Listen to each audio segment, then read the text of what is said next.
This is Family Electric Ghost, and this episode is Sin&TeaseHER2nite.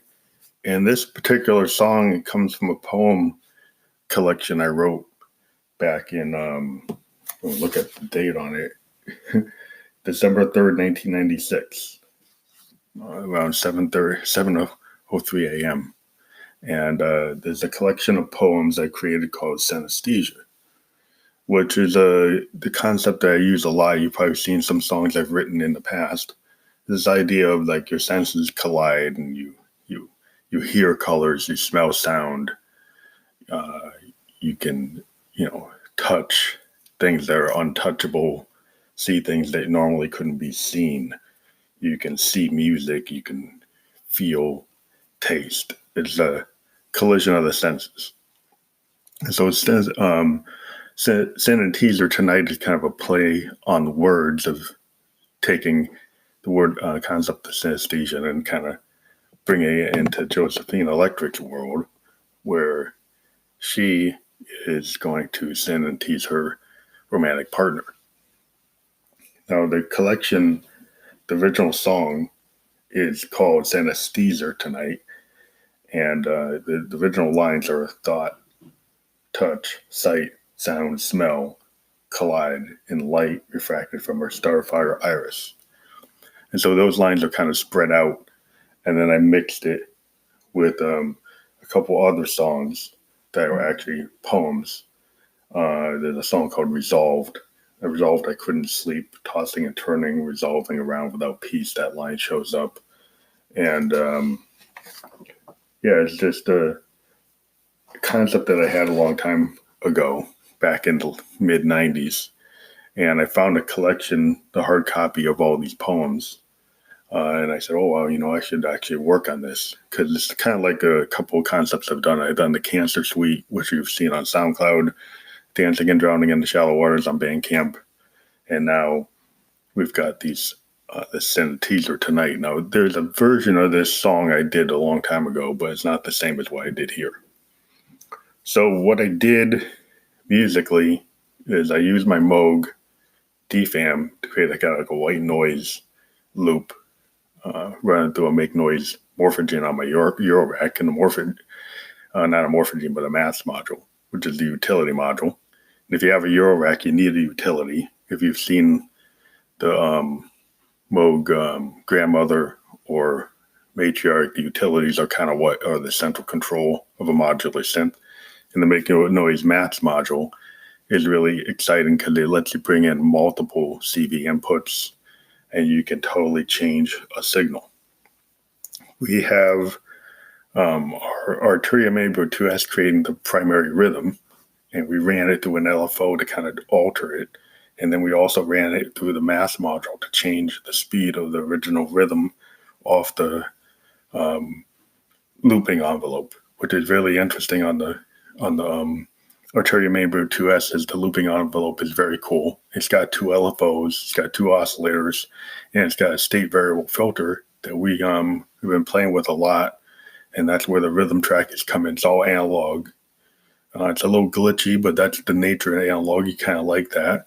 Then on top of it, we got a Moog Mother 32 being routed through a Juno, and then I'm playing with a filter setting on the MX1 mixer. I've been playing with the filters lately.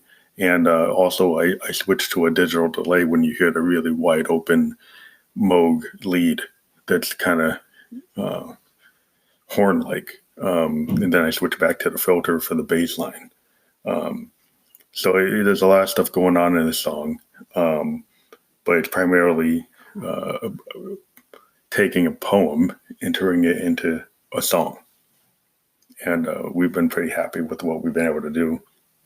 Sweetwater finally did a comparison of the grandmother to the matriarch, similar to what Loop Pop did. And I kind of going back and forth. It's kind of like what you have in your budget. I'm closer to a grandmother than I am to the matriarch, but hopefully I can get everything settled. The matriarch, it looks really powerful, but the grandmother, because of its spring reverb and its smaller size, is a pretty awesome synth. And, you can get stuck in the analog world, and you look at that, and you look at the FGB PA world of the Kira from Waldorf, and then the other big synth that I really like is the UDO Super 6, which is kind of like a recreation of a Jupiter 8 and a Juno 106 all in one. And that synth looks very impressive just because I like the workflow on it. There's a hybrid FGPA and analog. And so it looks very interesting. It looks kind of forward thinking. I mean, looking at the Kira, it looks pretty impressive, but it seems like it's a little too much. It's kind of like the opposite of what they did with the UDO Super 6. It might be good for screenplays, but it seems like it might be overloaded. It seems like the Matriarch and the Grandmother are more my speed because I like playing with analog a lot. And I've gotten up to digital sense to do a lot of cool things. I mean, my OPZ, I use a lot. Looking to get the module that allows you to do CV, see what I can do with that, controlling the Mother 32 with that sequencer. So we're going to be putting some more of these synesthesia songs or poems together. And we're continually releasing stuff on Bentley Records. And we still have our song out there from Mojo Heads. You want to check it out. It's the single EP. You still have some personal demons to betray. And we also have a CD available of The Flower That Blooms at Midnight in the Tomb on Amazon.com. You can click on the link that's going to be included here. So we'll talk to you later. Thank you.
in her eyes.